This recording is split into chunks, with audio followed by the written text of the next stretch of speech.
Hi everyone, good morning. Today is 29th of October and welcome to the Hindu newspaper analysis discussion.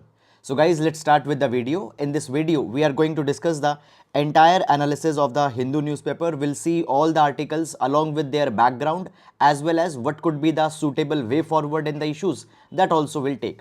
And I would like to tell you that if you are new here, you can download the you can download the explainer PDF from the Telegram channel.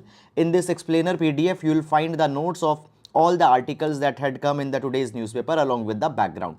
The link for the Telegram channel has been given in the description box in YouTube. You can also visit the Telegram and there you can search by typing Thinking Palette by Sahil, and there you'll get all these notes, and in the last there is also the mains practice question that has been given. So I'll advise you to download these synoptic notes to get a better understanding of all the articles that we are going to discuss. Now, before starting up, first of all, let's take the overview of the entire newspaper so that we can understand that which articles are actually important for our examination. Now, the first article, UAPA gave an impetus to fight against terrorism, Modi. So guys, understand this particular thing that right now there is a Chintan Shivar, there is a conference that is going on which is being hosted by the Ministry of Home Affairs, and there the internal security related matters are being discussed. Yesterday we have taken a very detailed discussion on that particular thing, that what are the advisories that were issued by the Ministry of Home Affairs. Now in this session the Prime Minister has virtually also made an address and had said that UAPA, it has been said that actually UAPA has helped in keeping the terrorism etc. in the check. Okay, now understand this particular thing that UAPA, Unlawful Activities Prevention Act, it has been criticized a lot into the past few days. Okay, and even in the Supreme Court there are the many petitions that have been filed. Okay, but this particular thing is coming. Fine, just one particular line, thing I want to tell you here, guys. Actually, what the data says, so the data says this thing that between 2018 to 2020, there are more than 4,600 people that were arrested under the UAPA, but only 3% of them have been convicted. 3% of them have been convicted. So it can be deduced that the 97% people did not got convicted. Okay, so this is one criticism that comes. Fine. However, beyond that, much important thing is not there. Moving on, guys, further in this particular direction. So the next article not important for the examination. Then, guys, further moving on in the city section, the regional issues etc. that has been there, not very much important for the UPSC examination. So directly, guys, will be moving on. Also the tenders, advertisements etc. not important. So we come to the editorial page. On the editorial page, death penalty and humanizing criminal justice. We'll see this particular article. Then at COP27, the needle on climate action. We'll see this particular article also. Very good article. It is talking about the COP27 that is going to be held next month in the Egypt. Then further moving on, the side articles, explosive affair. Now guys, this article is talking about the car blast that happened into the Coimbatore recently. Actually, in the car blast happened near a temple, and the region was a communally fragile region. Actually, in that car there was an LPG gas cylinder that also exploded. So basically right now the investigations are going on in this particular matter, and it is being ascertained that what was the reason who led to this particular thing.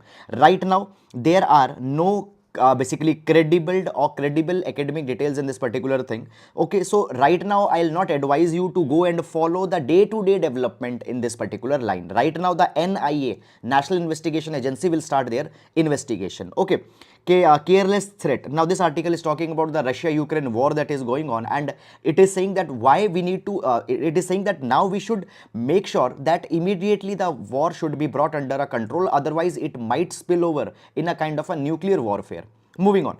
So today is Saturday, and on Saturday this ground zero report comes. Now this ground zero report, from the ground it does the reporting. So this particular week, the Coimbatore bomb attack, it is being discussed here. So guys, on the ground, what happened, at what time that attack happened, how many people got impacted, and all such kind of things are being provided. Now the article doesn't contains much of the substance, because guys, still I told you that whatever the case is, still the investigations are going on. So by the time you'll write exam, the things will change a lot. And secondly, such kind of things, okay, such episodic events are not there, which we need to see. Academically not very much important. Then Himachal is witnessing pro-incumbency, so the Himachal elections, and in that particular thing, the BJP, Congress, their stakes are being discussed. Not important. Anger in Himachal Pradesh over ST notification for Hattis. So guys, just basically this is a kind of a political issue that has become. Actually, when we talk about the Himachal Pradesh, Gujars, okay, Gujars are the scheduled tribe into the Himachal Pradesh, and the Hatti, they have also been given the ST status now. Now it has been said that actually the Hattis, they are upper caste people and they have committed atrocities against Dalit in the past. It has been said, and it is being said that it is nothing but a political move, deliberately in order to gain some political scores. This thing has happened. So this is more of a political article, so therefore I'll not advise you to go too much into that article. EC does not have jurisdiction to regulate freebies. Okay, so guys, we have seen this particular thing that into the past month there are so many articles on the freebies that came, and if I give a kind of account, so I think we have even taken around 10-12 articles which were discussing the different dimensions of the freebies. Okay, now the Election Commission of India, they had asked that give us power, and the model code of conduct should be amended so that the political parties which are promising freebie. Now what is a freebie? Freebie is just a kind of an entitlement that is being promised. For example, if a political party wins election, they'll give you a laptop, they'll give you a gold chain, they'll give you a mixer grinder. These are the freebies. So the Election Commission says that in the model code of conduct we need to bring an amendment and these freebies are to be curbed. So here it has been said, there just one line concept is there.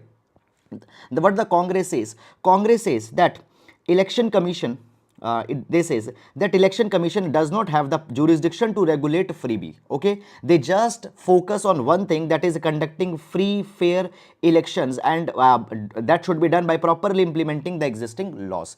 Beyond that, they don't have power. When we talk about the article number 324, it talks about the superintendence of the elections that is to be done by the Election Commission. Now guys, whenever a promise is being made and when the promise is being delivered, it is delivered after the election. Okay, when a party forms the government. Now actually it is government's mandate only, that government can decide where the money is to be spent or not. So in that, EC should not interfere. This thing is coming on. Okay, then further moving on, governance will be evenly distributed across capital. Now this is a very good article guys. Here we'll see a case study in Andhra Pradesh, that how Andhra Pradesh had worked on three things: education, health, and rural development. Okay, so there are some very good recommendations that have been taken here and it will be used. Sustained efforts needed to fight terror. Okay, so Minister of External Affairs had provided this particular thing. Now guys, see, 26/11 Mumbai terror attacks have happened, so the tribute have been paid to the martyrs of the 26/11 attack. Okay, so basically the Minister of External Affairs had said that United Nations Security Council has not been able to act against the terrorism effectively. Actually, basically there was one of the terrorists who was caught, was convicted and was punished, but the masterminds of such terror attacks, find the Pakistan who is giving the patronage, there is nothing that has happened. Okay, so collective effort is needed. One nation, one police uniform, will see this thing. Panel raises data privacy concerns, will see this thing. Basically the global TB report by WHO has been released, we'll see this thing also. Okay, then coming to the world page. Okay, so world page, Imran Khan begins long march for Pakistan election, not important for the examination. So guys, these are the evolutionary things, not very much important for the exam. Fine, we need to see the issues which contain some foreign policy dimension or some international relations in the countries, etc. If they are there, then we need to see. Then further moving on, panel 2 here, complaint against social media platforms. So this is an important article, and the article talks about the recent amendment in the IT rules that government had brought just yesterday. Fine, so we'll see this article. Then guys, other article talking about the corporate trends, etc. Not very much important. Okay, high inflation mainly result for exogenous price shocks. Okay, so the inflation, it is because of the external factors. Right now you see this particular thing guys, that actually the into the international market, the oil prices are at record high because of this Russia-Ukraine war that is going on. Okay, then we have the weekend sport page. Okay, so this is the overview of the newspaper, and now let's discuss all the relevant articles one by one in the detail. Okay, let's start with that. Now Before starting, we'll be taking a GS quotation. Now guys, this GS quotation that we take, here we try to use this quotation with some of the static parts of our GS. Moreover, these quotations can also be used in the essay paper. So today we'll take the quotation from Ashley Montague. Now Ashley Montague says, it is the mark of the cultured man that he is aware of the fact that equality is an ethical and not a biological principle. Equality is an ethical and not a biological principle. Now guys, understand this particular thing. The nature has not, actually the nature has not enforced equality. No two people are equal, no two trees are equal, there is no equality in nature, okay, no two leaves are equal, okay. So the equality is not a biological concept. People, they are not equal in terms of their thinking, their beliefs, their physical, physiological, psychological, their conditionings, okay. But still the equality is to be enforced, and enforcing equality, it is an ethical concept. Only when we will be moral, only when we will be ethical, we can bring equality, we can give justice to the people, okay. So equality is an ethical concept. Very, very good idea, can directly be utilized in GS paper number 4, GS paper number 4, ethics, okay. And within the ethics, topic number 1, ethics and human interface, there we can utilize it. Moreover, in essays also, this topic can be, this quotation can be used. That is all about it. And now let's take the first article, okay. So first of all, let's read the heading of this article, and then let's try to make sense that where this article will be important. So governance will be evenly distributed across capitals. Now guys, what is this article is? This article, it is an interview. This article is an interview with the Andhra Pradesh's Chief Minister. Andhra Pradesh's Chief Minister. Okay. Now guys, when we talk about the southern Indian states, you might be knowing this thing already, that the southern Indian states, they have done a lot on the developmental issues, developmental on the social justice. They have done really good, and there are many of the case studies that can be learned from the southern Indian states in the health, education as well as rural development. They have taken some commendable steps in the past, okay. That is good. Now so here we will take the Andhra Pradesh's case study. Here we'll take the Andhra Pradesh's case study, and basically these things can be suggested as a way forward in our answers, okay. So three things have been covered. Agriculture has been covered here. Secondly, the education has been covered here. Thirdly, the health has been covered here, okay. Now when we talk about the education, agriculture and health, okay, these three areas these three areas are actually very important within the GS paper number 2. Within the GS paper number 2, developmental issues, developmental sector, and agriculture, particularly agriculture is an important topic within the GS paper number 3.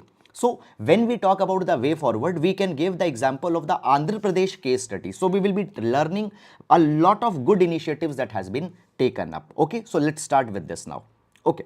So basically the Andhra Pradesh, first of all, they are running this the state government's flagship scheme, that is the Raitu Bharosa Kendra. Now what are these Raitu Bharosa Kendras? These are the one-stop centers in the Andhra Pradesh where the farmer can go. Farmer can collect the seeds from there, can collect the fertilizers, can collect the pesticides, can collect other farm inputs. Moreover, the farmer can also get the information with respect to the soil, the information with respect to the cropping patterns and all such kind of a thing. So these are the one-stop centers which will cater to all the needs of the farmer. The inputs, the advice, the awareness, know-how, everything will be provided.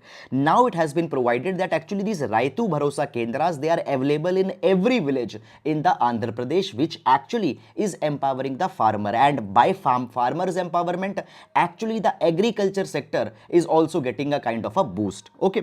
So now these Raitu Bharosa Kendras, okay, what they do, just a minute, what they do, they are providing a kind of a hand holding to the farmer right from the seed to crop sale, even for the matters of sale, fine, giving them assistance with respect to the mandis, etc. It is also being provided. Now apart from that, there are agricultural graduates that are posted at every RBK, that is the Raitu Bharosa Kendra, and these agricultural graduates will give the scientific and such kind of technical advices to the farmers with respect to the crops, etc. With respect to, moreover, the fertilizers, seeds, pesticides, they will be given information, and they can order also from the Raitu Bharosa Kendras.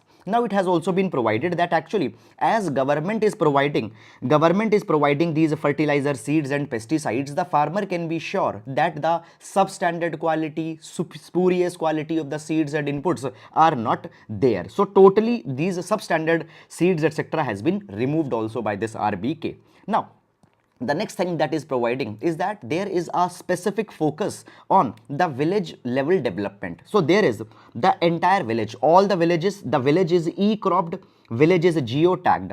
Now what is this e-cropping?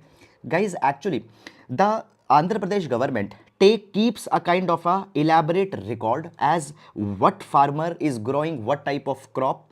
Fine, the farmers, what land they are holding, that land, what type of crop can be supported in that land, and what actually the crop is being grown. Moreover, under the e-cropping initiative, the farmers are also being provided the assistance for the sale of the crop that they will be growing. So every village is e-cropped. There is a details of all the farms, that what they are growing, who owns them, and all such kind of a thing. And this e-cropping details, they are displayed in the village for the social audit. For example, for example, Mr. X is a farmer.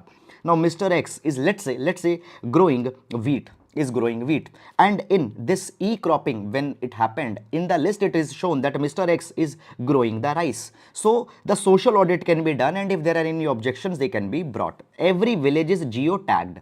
Now guys, why it is being geo-tagged? Because in the villages, many of the developmental activity goes. For example, under the MG Narega, there are many of the projects that are being taken up. There is the road building things that are going on. Okay, so now you see this particular thing. In order to make sure that what progress is actually happening onto the ground, we need to have a supervision on that, and therefore the geo-tagging is being done so that effective supervision can be done.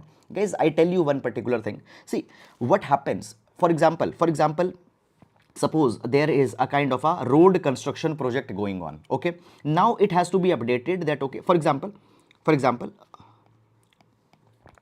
let's take one example. Suppose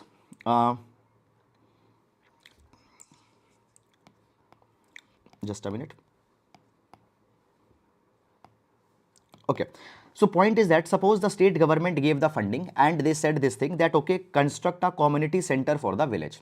Now the community center is to be constructed. Okay, from time to time the DM will be asking that, okay, what is the progress of this community center that was to be conducted. Okay, so the photographs are to be shared and the real status is to be shared. Okay, many a times what has happened, the photograph of some other community center or the photograph of some other project has been shared. Okay, and actually it was later discovered that the development did not happen. Okay, so therefore what we can do, we can take the geo-tagged information. Whenever a photograph is being shared or whenever any kind of a data is being shared, it will have the coordinates that from where this particular information was taken. So therefore all the villages are being geo-tagged. Fine, and it will make sure that the development is actually going on to the ground. Credibility will come.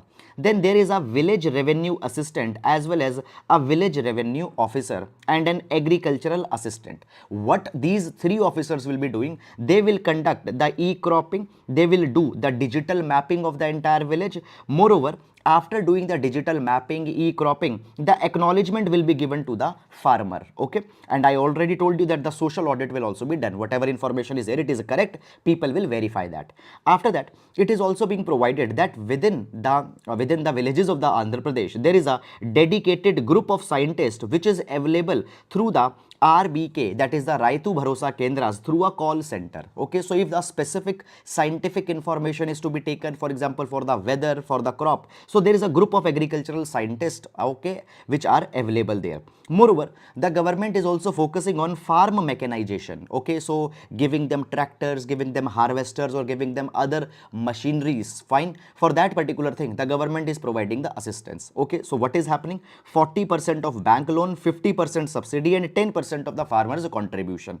Okay, so in this particular way, the farmers can afford these technical inputs. Then the next thing is that actually what is happening, there is the farm mechanization equipment which is also available to the for the community hiring centers. Okay, suppose there are the 10 farmers suppose there are the 10 farmers, and the 10 farmers, they need a particular equipment only for few days, only let's say during the harvesting. Now it doesn't make sense for them to buy that particular equipment. So what they can do, they can simply hire that equipment during the time of harvesting, during the time of sowing, and they can be hired from these community hiring centers. Okay, so here it has been provided that apart from that there will also be a volunteer for every 50 houses. Okay, and this volunteer will make sure that the households are getting every service without any corruption. Now the households, they need electricity connection, they need water connection, they need LPG connection. Sometimes, okay, the farmer, sometimes they also are entitled for some of the direct benefit transfer.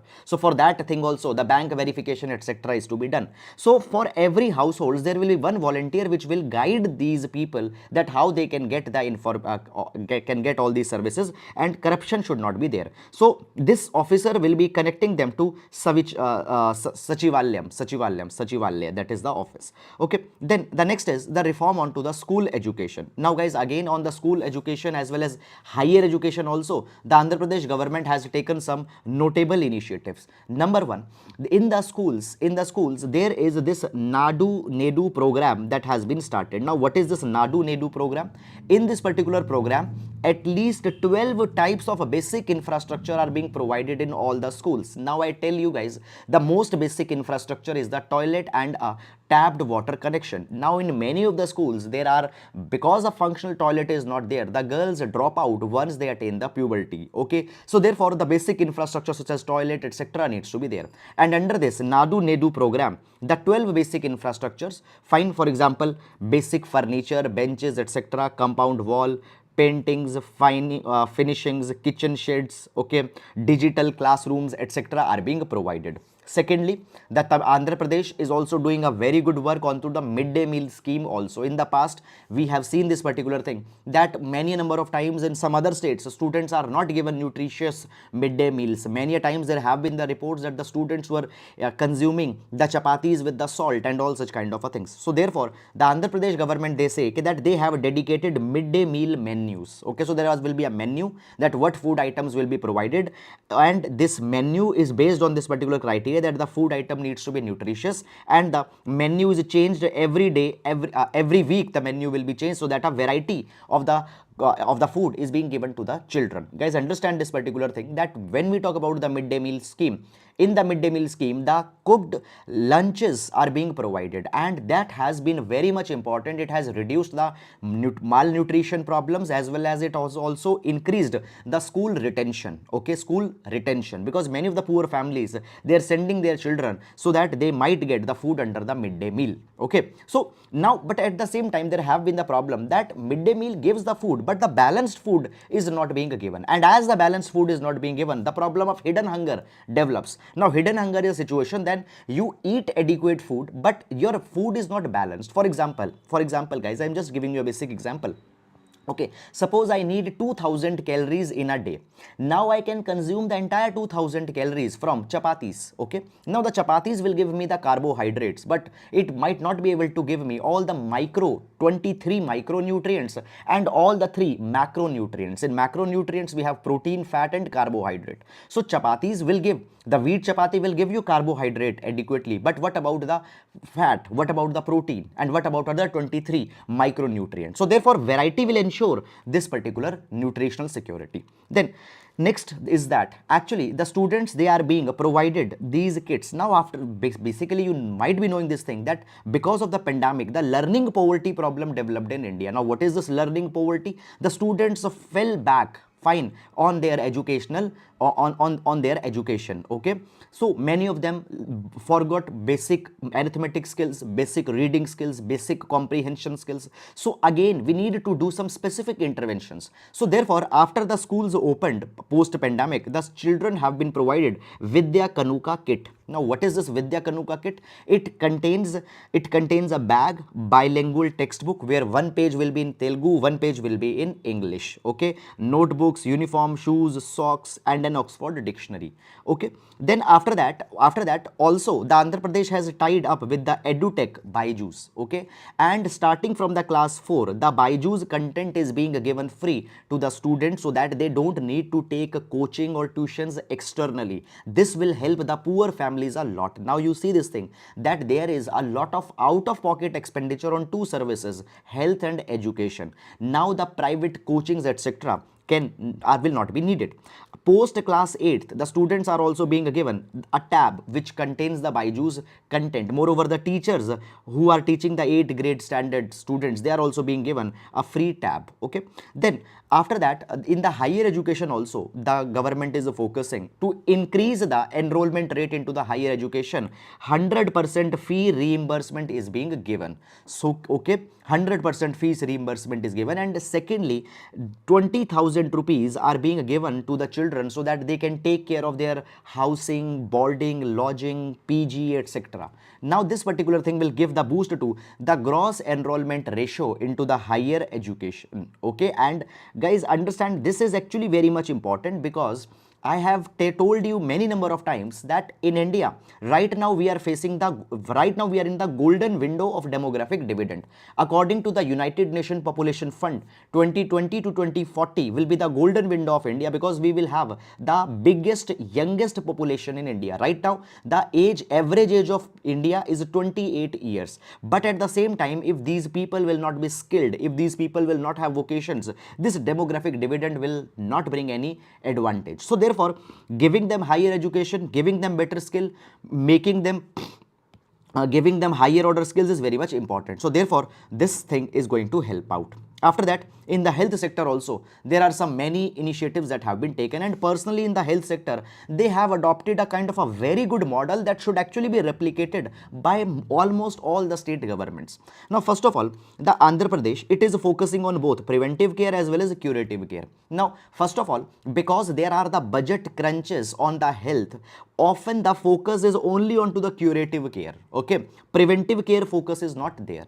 Okay, now the Andhra Pradesh, the Andhra Pradesh, see, they had a very peculiar situation. That is, the Andhra Pradesh lost the Hyderabad to Telangana after the division of Andhra Pradesh, and therefore there are no tier 1 cities such as the Hyderabad, Bengaluru, Chennai, Mumbai, etc. in the Andhra Pradesh. They don't have tier 1 cities. Now, if tier 1 cities are not there, the super specialty, multi-specialty hospitals, they will not come, because guys, these super specialty hospitals such as the Fortis, Escorts, etc., they need to have a very big population. Only then they will be viable. So therefore, in these tier 2, tier 3 cities, often the private investment and these super specialty hospitals are not viable. So therefore, what Andhra Pradesh has done, they had focused that the people will be provided good quality healthcare by the medical colleges. Now you see this thing, AIMS is a medical college, and at the same time, AIMS is providing the finest health services.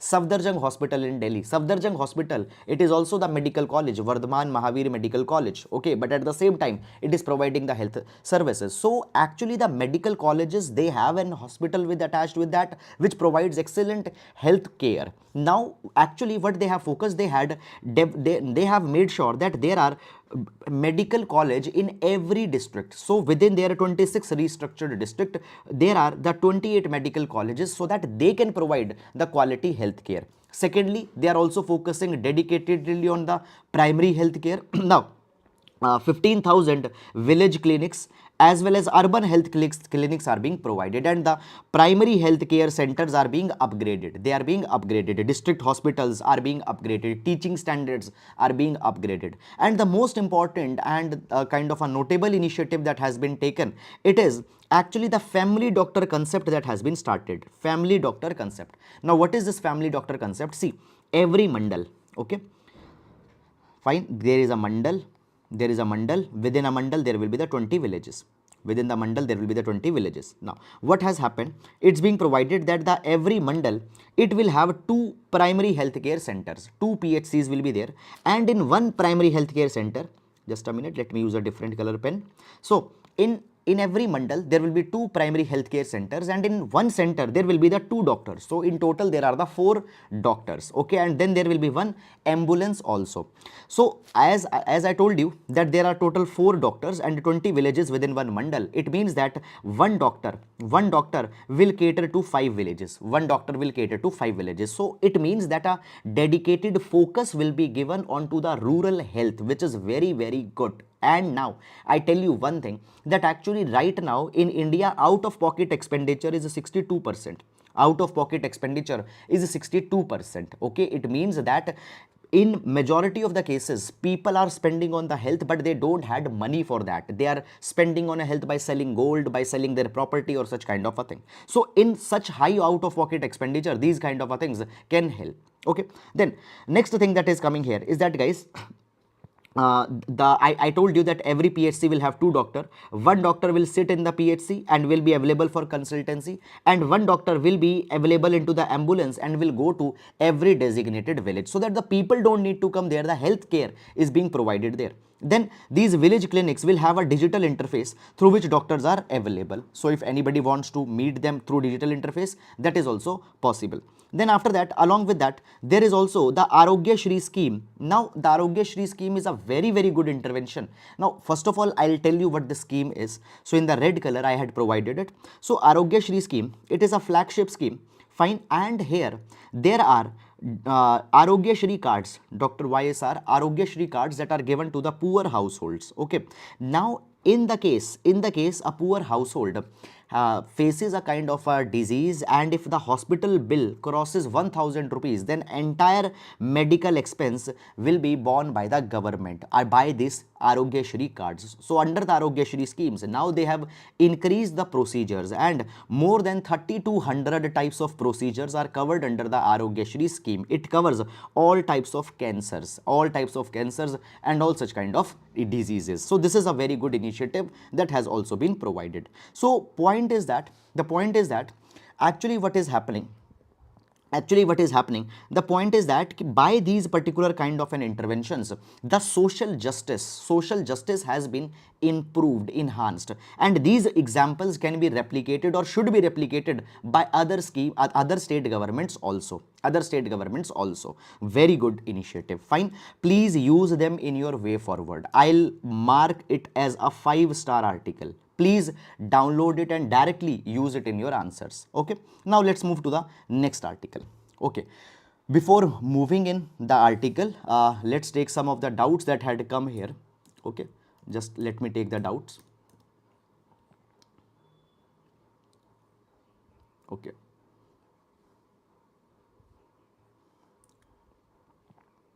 fine. Does decentralization idea of governance in case of 3 capital issue in Andhra Pradesh bring more pressure on government investment? Okay, fine. So fine, having multiple capitals or decentralized model, for example, Andhra Pradesh is looking for the idea of having the 3 capitals at the different parts of the state. See, it has both positives as well as negatives. Number one, the positive is such that when there will be the decentralized capital, what will happen? The development will be even. Most of the times what happens when there is one capital, the entire focus is on that particular region, and other regions, they stay backward. Okay. Second, so therefore now the even development will be there if their capitals are scattered across the state. Second thing is that basically the citizens will able to access a lot the governance more effectively. Now when there is one capital and if a state is big, the people has to physically travel there, which basically reduces the ease of convenience. Okay. Third thing is that if there are the multiple capitals, actually it will attract more private investments. Okay. But secondly, guys, it is also the true fact that if there will be the multiple capitals, government has to spend a lot on their maintenance. Moreover, government's provisioning services, there will also be an expenditure. Point number 2 that comes here is that actually it has also been seen that even after having the multiple capitals, there are certain countries the ground condition, it has been mixed. Okay, so this is the issue. Now there is one more question, what the flagship scheme means. Okay, flagship schemes are those schemes which are the most important schemes, or the schemes which are the urgent priority of the government. Okay, now taking up this particular article. 21.4 lakh TB cases notified in India. Okay, now we don't need to go in absolute numbers that how many of the TB cases came, etc. But here we are going to discuss a very important topic of health, GS paper number 2. First of all, they recently, just few days back, WHO's Global TB Report 2022 has come. Now this is very important for the prelims examination, because from the past 4 years we see this thing that almost 2 questions or 1 questions every year coming from the report, etc. And the questions are very simple, that who releases which kind of a report. Okay, now first of all, let's talk little bit about the TB. Fine, and this information again will be important for the prelims examination, science and tech basic questions. Okay, science, general science questions. First of all, tuberculosis, TB, it is an infectious disease. It is an infectious disease, or you can call it as a communicable disease, which is caused by mycobacterium, which is a type of a bacteria. And this TB, it is spread from person to person through the air. So when a person who is having TB, when that person sneezes or when that particular person talks, okay, so through cough, sneeze, spit, they propel the TB germs, okay, and then other people can get infected with the TB. Now understand this particular thing. Most of the times, the TB might be latent TB. Now what is the latent TB? It means that a person has the pathogens which spread the TB, has got this mycobacterium or the infection, but that manifestations of the symptoms, etc. will not be there, and many people might have this latent TB. The bacterial load might not be high, so this latent TB will be there, but the manifestation will not happen. Now when we talk about India, guys, India has the world's highest burden of TB. Okay, every year 26 lakh people they contract the TB, and approximately 4 lakh people die every year from the TB. So we have the highest burden of TB. Now in order to keep a tab on the TB, first of all, by 2030, sustainable developmental goal, the sustainable developmental goals aims that by 2030 TB is to be eliminated. Okay, now actually India has started a specific program also for the TB, that is the National TB Elimination Program. And under this particular program, the government has taken a target that by 2025 TB epidemic is to be eliminated from the country. Now it is 5 years early than the SDG target of 2030. Moreover, to start or to push forward this particular agenda of ending the TB endemic by 2025, we have also started a dedicated mission, that is the Pradhan Mantri TB Mukt Bharat Abhiyan. And this Pradhan Mantri TB Mukt Bharat Abhiyan has recently been launched by the President of India. Okay, so these are the basic informations which are very, very important for the examination, prelims as well as GS paper number 2, social justice, within the social justice topics of health. Okay, now what's the present context? So guys, recently what happened, the WHO, World Health Organization, released the Global TB Report 2022. Global TB Report 2022. According to this particular report, it has been provided that around 10.6 million people, they fell ill with the TB in 2021. Okay, and actually there has been an increase in the incidence of TB in India. Okay, so that there is a increase in incidence of TB by around 4.5% from 2020 level. Is it clear? Approximately 1.6 million people died from the TB. Now, this is something. So, according to the Global TB Report 2022, which is released by WHO, please remember the reference, because in prelims, the reports and who releases them, these kind of questions are being asked. So, the point is that according to WHO, India is still lacking on the performance on TB elimination. But actually now, there is one more fact. Actually, India has been ranked at 36th position in terms of incidence rates. Okay, the countries which has highest incidence to the countries which have lowest. So India is 36, which is not a very good ranking. Now in this particular direction, the government has reacted against the TB incidence. According to the government, it has been said that rather India is a very good performer. It has been provided that actually that the incidence of TB in 2021 is 210 per 1 lakh population. It was around 256 per 1 lakh population in 2015. Okay, so we came down from 256 to 210. Okay, it has been said that it is 18% decline. It is 18% decline, fine, which is better than the decline happened in other countries. According to the Ministry of Health and Family Welfare, they say this particular thing, that there is 11% decline on an average in other countries. There is 11% decline on an average in other countries, but in India, the decline is around 18%. So therefore, India has been a very good performer.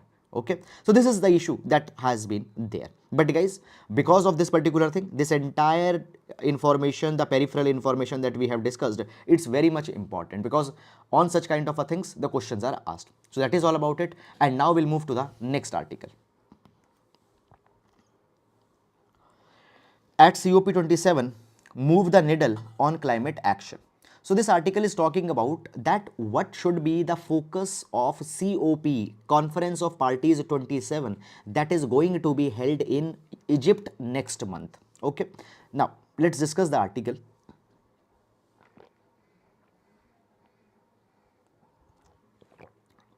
First of all, this article will be important for GS paper number 3. GS paper number 3, ecology and environment. Ecology and environment. Okay, now see this particular thing, that basically right now guys, when we talk about the world is concerned about only one thing, that is the Russia-Ukraine war that is going on.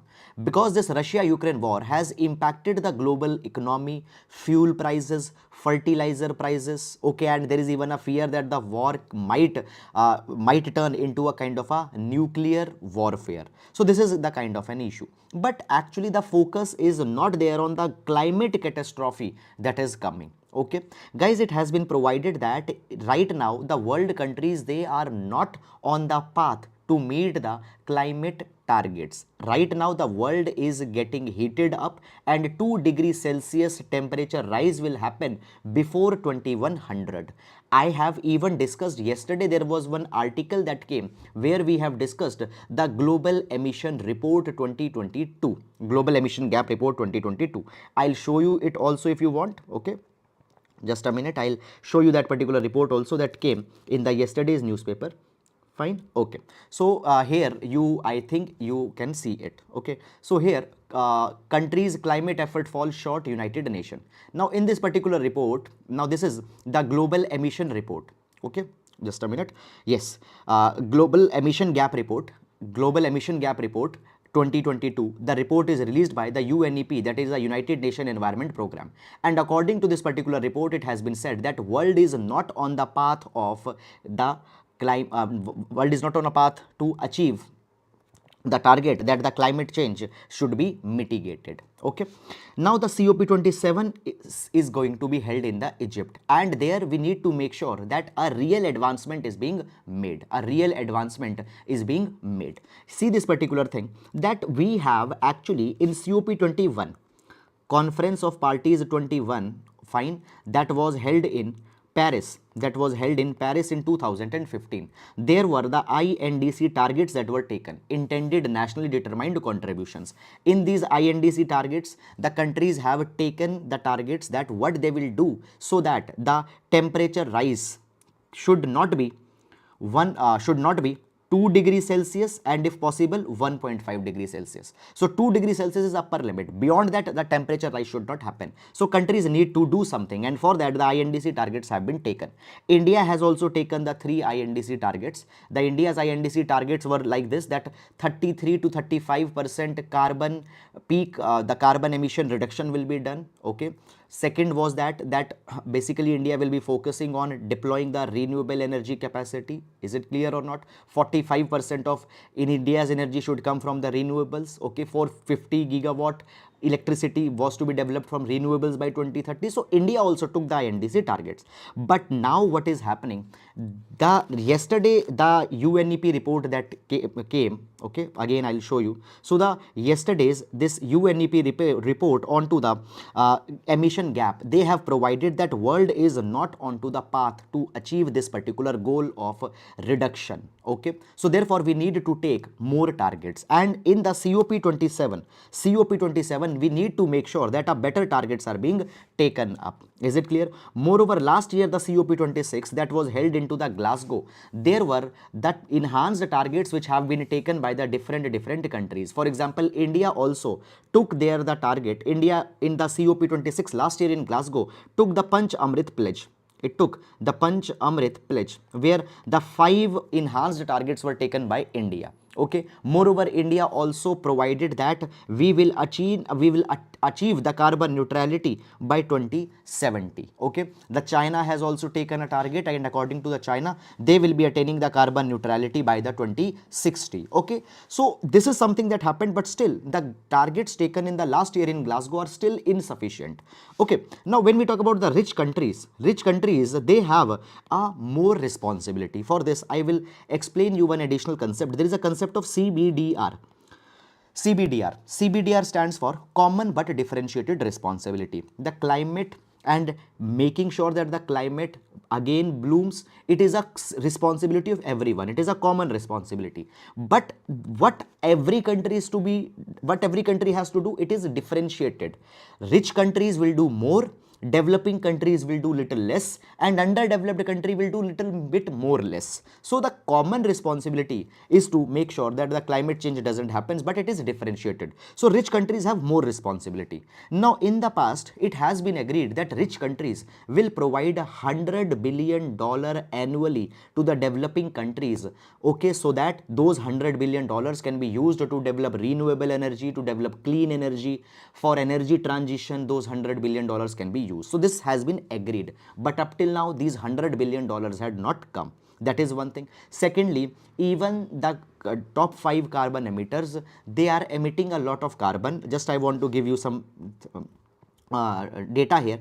The top 5 emitters are China, US, India, Russia and Japan. Now when we talk about the USA is one of the most developed country on the world, having one of the highest per capita income, national wealth, but still they are the biggest carbon emitter. The point that comes here is that these countries have to take more responsibility. I explained you the concept of CBDR, but they have not done that. Okay.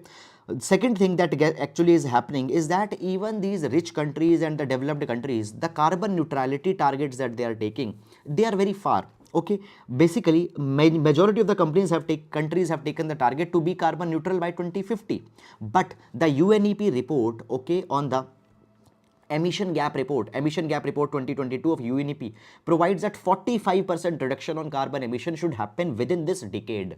Okay, 2050 timeline is a very far away kind of a timeline. Okay, we need to attain in total the global carbon neutrality before 2035. Okay, so these deadlines are not very much ambitious. It has been provided that COP27 should be a success. Okay, should be a success, and better targets are to be taken. Okay, now it has been provided that rich countries, fine, they have actually double standards. See, rich countries, they are not giving the $100 billion that were promised, but at the same time, when there are other crises come, they have shown that they have a capacity to mobilize the resources. For example, when 2008-9 global financial crisis came, and when the COVID-19 crisis came, these countries, particularly the USA, gave a very big fiscal stimulus to revive the economy. But now when the climate change challenge is coming, the $100 billion annual target which was taken up, it has not been delivered up till now.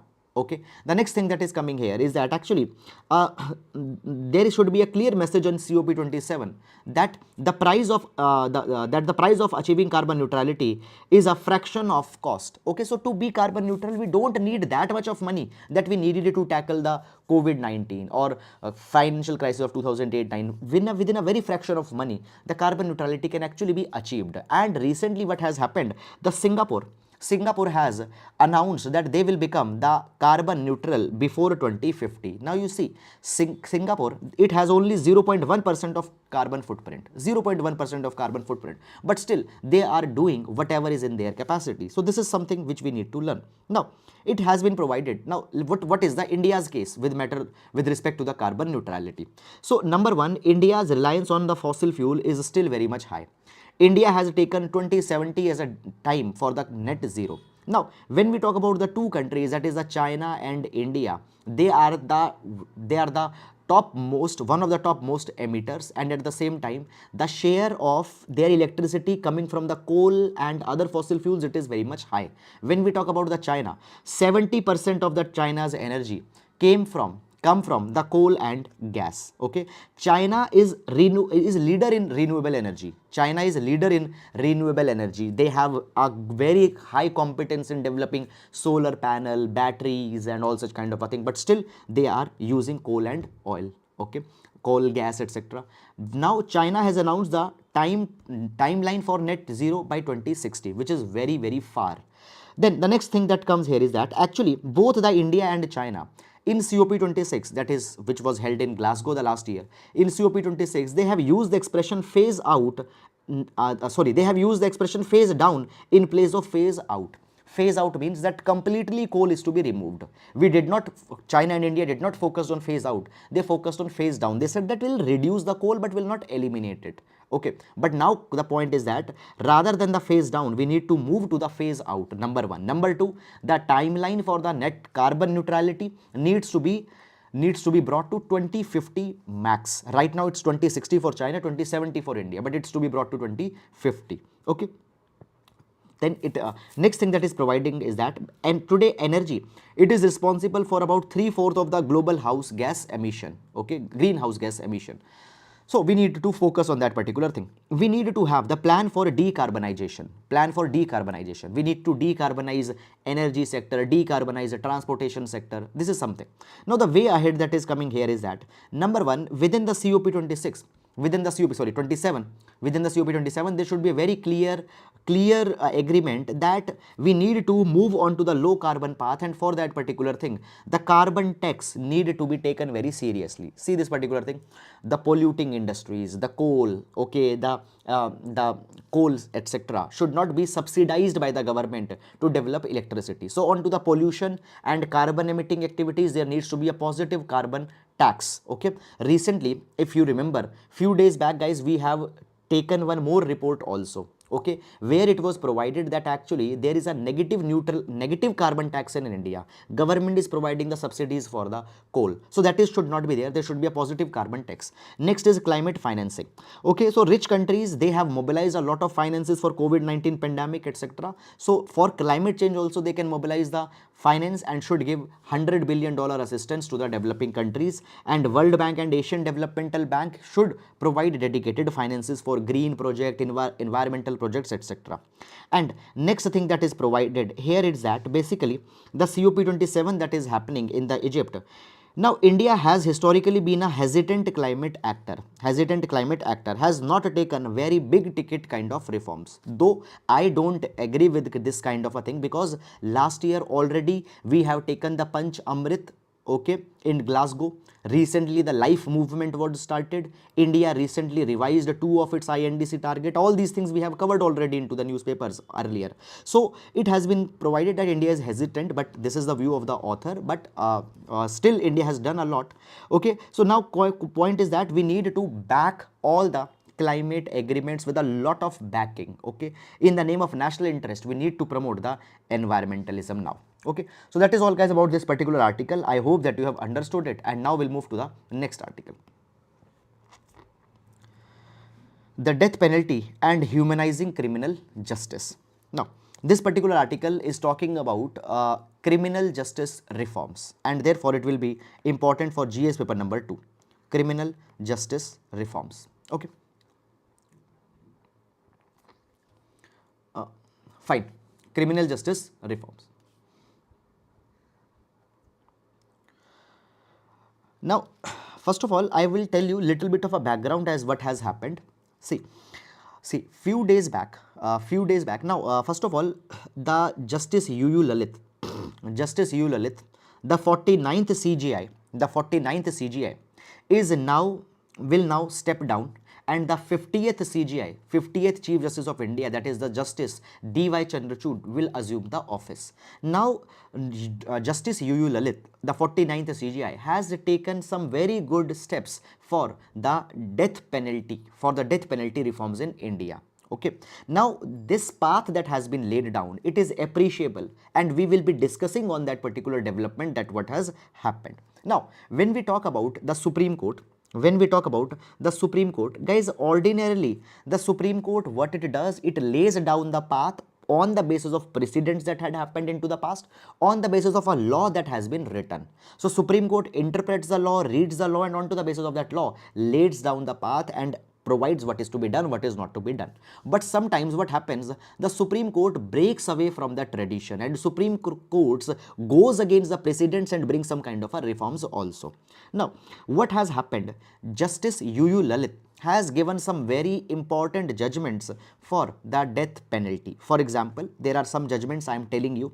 Number one is Anokhi Lal versus State of Madhya Pradesh 2019 judgment was given. Fine, at that point of a time he was not CGI, then he was a Supreme Court judge. There is one more judgment, that is the Irfan versus State of MP, Manoj and ORS. Irfan versus State of MP, then Manoj and ORS versus State of MP judgment is there. This is of 2022. Now, what these judgments are? These judgments focus that actually we need to have certain guidelines on whose basis we need to decide that whether the death penalty will be given or not. Now, actually what has happened, there are many of the researches that have been done. Okay, there is the Death Penalty India report. Death Penalty India report 2016, that was there. Secondly, there was the Death Worthy report of the Project 39A at the National Law University. Now, these particular reports have provided this particular thing, that often the sensitivity is not adopted when the death penalty is being given to the criminals. Their conditions, their economic conditions, social condition, etc., it is not paid much of attention. So therefore now we need to focus on that particular thing. Now, in this particular direction, guys, understand that what has happened, the Supreme Court is focusing on reframing the guidelines, as I have told you. So the Supreme Court is focusing on reframing the guidelines regarding potential mitigating circumstances to be considered while imposing the death sentences. Okay, now understand this particular thing, that actually there is a concept of mitigating circumstance. Mitigating circumstance. Now, what is this mitigating circumstance? Suppose this is a person, Mr. A. Now, Mr. A, let's say, had committed a murder. Mr. A had committed a murder. Now, the murder has been committed in a very cold spirited manner. Now, this Mr. A has been arrested, and now let's say the case is going on. Okay, fine. Now, let's say the case is going on Mr. A. Fine. Now, let's say the court finds that actually Mr. A has committed the murder, and court orders the death penalty. Okay, this is, let's say, is going on. Now, before considering giving the death penalty, mitigating circumstances are to be considered. What are the mitigating circumstances? We need to see that what is the social background of this particular person, what is the economic background of this particular person. For example, there could be a situation that this person might be a sole bread earner of that particular family, and if this particular person will be given the death penalty, the entire family of, let's say, 4 or 5 people, their survival will be endangered. So, economic circumstance, social circumstance, the psychological circumstance, just I'll tell you here basically. Fine. So, there are many of the circumstances that are needed to be taken in consideration. Fine. The social milieu, educational level, whether the accused had faced some trauma earlier in the life. Fine. What are the family circumstances? Psychological evaluation of the convict is there. All these things are considered into the mitigating circumstances, and only after considering these mitigating circumstances, a particular person is to be given a punishment. So the death penalty depends on these mitigating circumstances. Now, what has happened? Basically, recently there was one case that happened. There was the death penalty that was given by a trial court, and then the Madhya Pradesh High Court also confirmed that particular death penalty. Now after this particular judgment, what happened, there was a matter came onto the national limelight that often the mitigating circumstances are not being considered. It is just a formality. It is just a formality. Okay. So therefore, now it is being said that we need a uniform approach. We need a uniform approach so that a real and a meaningful opportunity is being given to the people. Is it clear? So therefore, a real opportunity is being given to the people. Now, in this particular capacity, guys, the Justice UU Lalit has specifically provided that we need to frame the guideline. Is it clear or not? Now, the issue that is coming here is that the Supreme Court has provided this particular thing, that the Bachchan Singh versus State of Punjab judgment. Okay, listen. Now, the Bachchan Singh versus State of Punjab, it is a very, very important judgment. Why? Because in this particular judgment, the rarest of the rare case doctrine was laid. Rarest of the rare case doctrine was laid. Okay, guys, I think there is some, just a minute, I think there is some connection issue that is coming. Okay, fine. Now I hope that this display is clear. So the Bachchan Singh versus State of Punjab, there they provided that death penalty can be given, but only into the rarest of the rare case.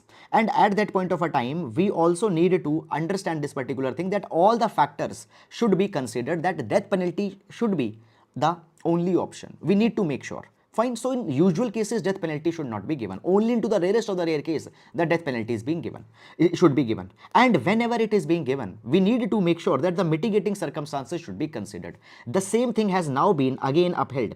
The same thing has now been again upheld in the Manoj and ORS versus State of MP case. Here it has been said that there should be a real and meaningful inquiry into the mitigating circumstances, where the social milieu, educational level, fine, whether a person has faced a trauma, family circumstances, all these particular kind of a thing is to be seen. It should not be a formality. A psychological assistance, etc. should be done. Now therefore, guys, it has been provided that by this particular uniform approach, now the more humanization into criminal justice will ultimately be coming. Okay, and actually this humanization in criminal justice will depend on two of the things. Number one, we need to understand that now a larger bench should take over this particular matter and now should give a kind of a concrete judgment. Okay, before the Justice UU Lalit retires, a larger bench should give a more concrete judgment on this particular direction. Okay, so this is something. And secondly, the society should be prepared to broaden the horizon of meaningful hearing. Okay, guys, understand this thing, that suppose a person has been charged for a heinous crime. Okay, even if the inquiry is not completed, the society becomes often very emotional and thinks that only death penalty is a solution. But we need to see this particular case with a lot more sensitivities. So therefore, in this particular direction, society also needs to be prepared that meaningful hearing should not be seen in a negative light. Even when there is some ardent criminal that is there, it should be seen as a kind of a meaningful process. So a social reform also is needed. Fine. That is all about this particular article. And now we'll move to the next. Panel raises data privacy concern in the draft telecom law. Okay, now before going in this particular article, I would give you a little bit of a background. Okay, but even before that, this article will be important for GS paper number 2, issues of privacy. GS paper number 2, issues of privacy. And just for the reference, guys, the right to privacy has been considered as a fundamental right after the Supreme Court's judgment, that is the Puttaswamy case. So in the Puttaswamy case, Supreme Court ruled that the privacy is a fundamental right contained in the article number 21. Okay. Now, recently there was one development that happened, and this issue we have discussed a lot when it was introduced into the month of September. What happened? Recently, government came out with the draft Indian Telecommunication Act 2022. Okay, the features already we have discussed multiple number of times, but I'll tell you briefly now also. So the Indian Telecommunication Act wants to replace the earlier acts which govern the telecom sector. Many of the acts are more than 100-year old, and now there are the new technologies in telecommunication that has come. For example, guys, now the OTT communication services are available. For example, WhatsApp call, Telegram call. Okay, so WhatsApp call, Telegram call, these are the OTT communication services. They are not covered in any law. So to cover the OTT communication, okay, it further redefines the power of TRAI. The Telecommunication Act 2022 came. Now, in this particular act, there is one particular provision. There is one particular provision. The provision is that actually government can intercept a telecommunication for the public emergency. Now, on that particular thing, there are certain issues that had come and we'll discuss it. First of all, the government released the draft of the Indian Telecommunication Act 2022. It is a draft, so therefore it has been placed for the public comment. Up till now, it has not been made as an act. It is just a draft. Okay. Now, under this Telecommunication Act, there are many changes that have been brought. For example, the OTT platforms, OTT communication platforms such as the WhatsApp, Telegram, Signal, they will come under the ambit of telecom services and they will require a license to operate. So as the Airtel, Jio needs a license, in the same way they will also require a license. And the second provision is that government can intercept the information or a telecall or even a WhatsApp call in the case of public emergency. Now, these particular draft, it was referred to the Parliamentary Standing Committee. And now what has happened? The Parliamentary Standing Committee on Information and Technology, they had given their report and they have raised several questions on the implication of this particular thing. The Parliamentary Standing Committee provided this thing that up till now, we have not very clearly provided the we have not passed the data privacy law. Data privacy law. Now, in this particular background also, there is one little bit of a background. See this thing. Data privacy law was to be created after Puttaswamy case. Because I told you in the Puttaswamy case, the right to privacy was given as a fundamental right. For that particular thing, there was a B.N. Shri Krishna committee that was constituted. There was B.N. Shri Krishna committee that was constituted. B.N. Shri Krishna committee provided that we need to come out with the data privacy law in India, and they even prepared a data privacy bill. This data privacy bill was introduced into the parliament. It was there into the parliament for nearly 2.5 years or 3 years, but now the government has withdrawn this data privacy bill. So as of today, there is no data privacy act in India, and people's privacy, it is not guaranteed. We don't have any dedicated act today. Because we don't have the act, what is the issue? Issue is this, that now you are bringing this particular telecommunication bill and it uses the word public interest. Fine, national security.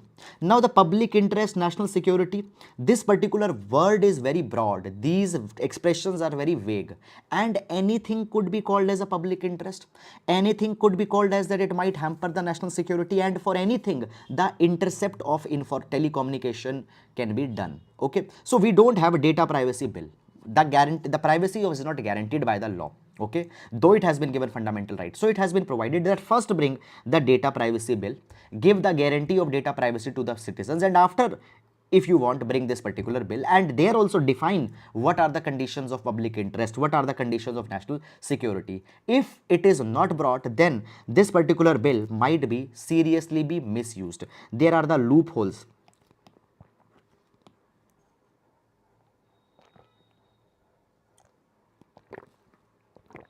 So there are loopholes in this bill, and these loopholes can be misused and the citizens' privacy could be infringed. So therefore, this is something that is needed. We need to have a we need to make sure that adequate oversight needs to be there. Fine. So this is, guys, the entire issue. I hope you have understood it, and now we'll move to the next article. Okay. Now this is an important issue. Panel to hear complaints against the social media platform. Now again, this particular issue will come in GS paper number 2, GS paper number 2, fine, as well as GS paper number 3. GS paper number 2, GS paper number 3, fine. IT rules, regulation of social media, OTT, digital news, etc. Fine. I'll tell you a little bit of a background, and only after understanding the background we'll go in this particular article. Directly if we'll read this article will not make much of a sense if you don't know this background. So basically guys, the background starts from 2021. So what happened in 2021, government came out with the IT rules 2021.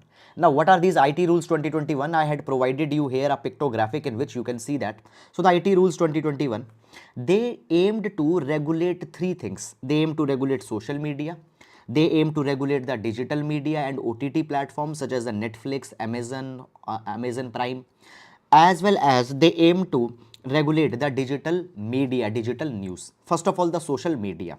Now these IT rules 2021, they provide that first of all, the social media intermediaries, they are to be accountable for the information that is being floated on that. It has been provided that the social media intermediaries, they need to define the timelines to take down unlawful content, and they should assist the law enforcement. Suppose there is some communal hatred related message that is there, okay, some unlawful content that is there onto the social media, they need to remove that, and they need to help the law enforcement agencies identify the first originator of a message that has caused the offense. Okay, now many times on the basis of fake information there are riots, etc., such kind of thing happens. Now the first originator is to be identified. Okay, now you see this thing, sometimes people are just forwarding a message, okay, but actually the one who had forwarded has not created that post. So first originator is to be identified. Stricter rules for bigger platforms, fine. Voluntary user verification mechanism, okay, this is, and there was one more provision, that is every social media intermediary need to appoint a grievance redressal officer. Now this, now if you have any complaint, if you have any grievance with respect to the information on a social media site, you can approach this grievance redressal officer. Okay, then the digital media and OTT platforms are also to be governed. Self regulation will be there. Every OTT program needs to show the rating, that is whether it's a universal content, adult content, underage content. Code of ethics need to be followed by the digital news. Okay, 3-tier grievance redressal mechanism. Okay, and digital news media rules, basically onto the digital news also the media compliances will be applicable. So this is something that was that came out of this IT rules 2021. IT rules 2021. Okay, I hope that this background is clear. Please guys download this PDF and please see this. Okay, now what is the present development? Now the government has amended these IT rules 2021, and IT rules 2021 amendment has been brought. Now what is this amendment? Okay guys, actually I told you already that the social media users, if they want, they can approach a grievance redressal officer if they are not happy with some content onto the social media website. So that was already there. Now there is one more feature that has been added. Okay guys, I think that the screen got blank. I don't know why this is happening today. Okay, let me see that.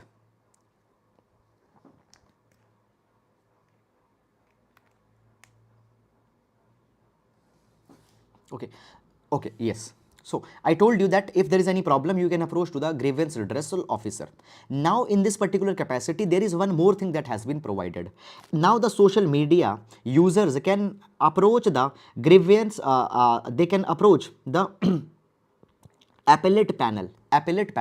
Okay, see this particular thing. If you raised a complaint on Twitter, Facebook or YouTube, and if you are not happy with the resolution provided by these social media websites, what you can do? You can approach an appellate panel, the panel where an appeal can be made, and this appellate panel will now be formed by the government. Okay, the center therefore had notified these IT intermediary rules amendment. Okay, so just in one line again I'll explain what happens. If you have lodged a complaint with the grievance redressal officer of a social media and you are not happy with the resolution, now you can approach an appellate panel, and this appellate panel is to be developed by the central government. So central government will now establish one or more grievance appellate committees within the next 90 days, that is the 3 month. Each committee will have the power to overturn, to overturn the content moderation or the decisions made by the social media platforms, and each these committee will have a chairperson and 2 full-time members which will be appointed by the center.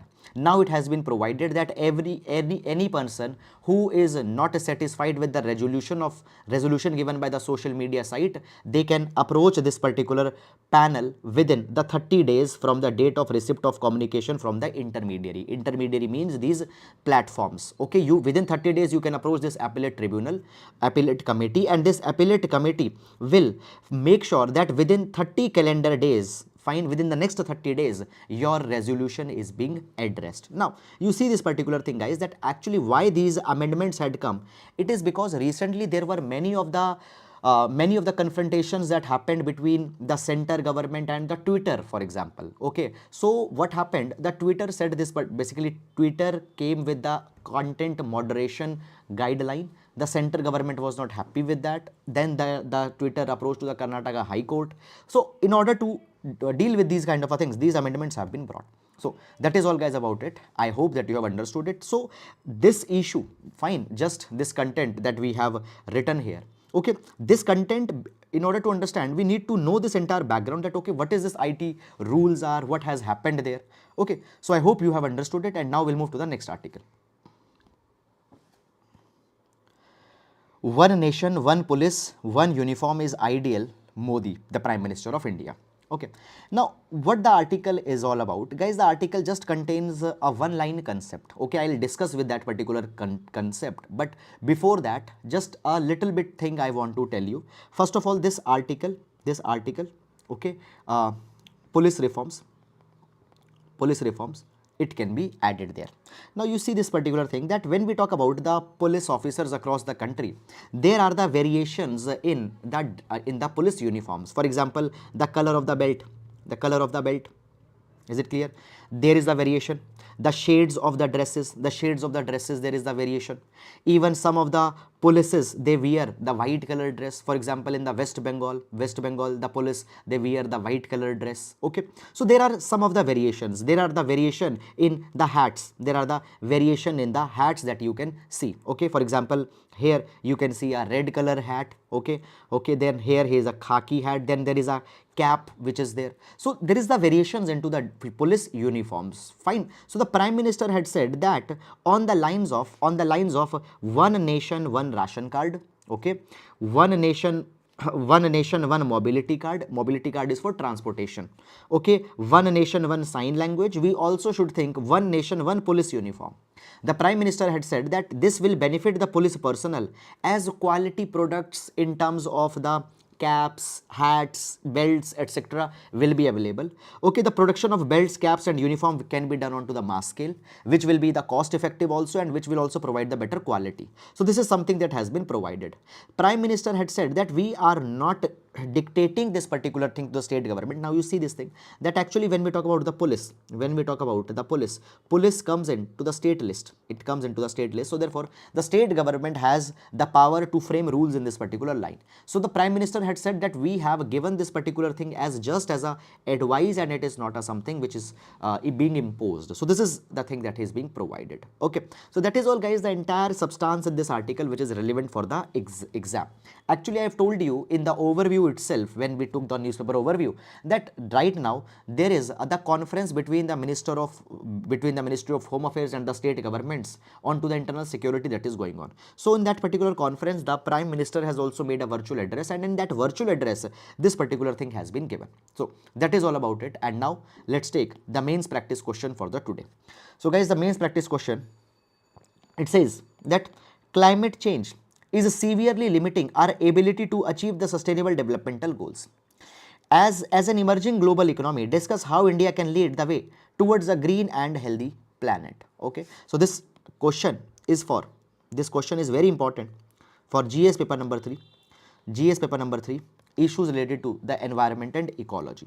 Okay, so guys, that is all for today. I hope that you have understood all these particular articles, and with this we come to an end to the today's newspaper analysis, guys. So tomorrow is a Sunday, and I say every week that please keep Sunday as a day for the revision. Okay, on Sundays the editorial text and the context doesn't comes. Okay, so please keep the Sunday as a specific day for the revision only. Okay, so that is all guys about the session for today.